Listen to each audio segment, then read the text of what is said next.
কুয়াশার মতো ঘন হয়ে আসছে ব্রাজিলের প্রেসিডেন্ট জাইর বলসোনারোকে ঘিরে তদন্তের পর্দা। সুপ্রিম কোর্টের আদেশে তার বাসা ও দলের সদর দফতরে অভিযান চালিয়ে ৭,০০০ ব্রাজিলিয়ান রিয়াল ও $১৪,০০০ উদ্ধার করে পুলিশ। সেই সঙ্গে জারি হয় নজরদারি ডিভাইস পড়া ও দেশের বাইরে যোগাযোগে নিষেধাজ্ঞা। বলসোনারোর দাবি, এগুলো সবই বৈধ উৎস থেকে পাওয়া অর্থ এবং তার বিরুদ্ধে কোনো প্রমাণ নেই।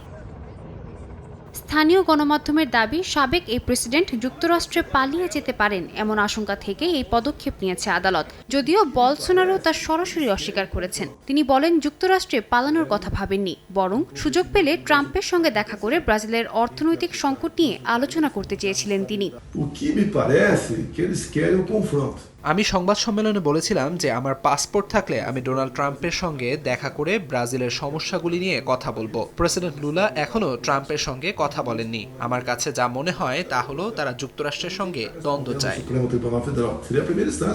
এদিকে বলসোনারোর বিরুদ্ধে তদন্ত বন্ধ না হলে ব্রাজিলের পণ্যের ওপর ৫০% পর্যন্ত শুল্ক আরোপের হুমকি দেন মার্কিন প্রেসিডেন্ট ডোনাল্ড ট্রাম্প। তার দাবি, বলসোনারো রাজনৈতিক ষড়যন্ত্রের শিকার। আদালত যদিও বলসোনারোর বিরুদ্ধে কুচেষ্টা এবং বিদেশি হস্তক্ষেপ চেষ্টার অভিযোগে তদন্ত চালিয়ে যাচ্ছে, তার পাসপোর্ট বাজেয়াপ্ত করেছে কর্তৃপক্ষ। এছাড়াও ডোনাল্ড ট্রাম্পের শুল্ক আরোপকে অবৈধ বলে আখ্যা দিয়েছেন ব্রাজিলের বর্তমান প্রেসিডেন্ট লুলা দা সিলভা।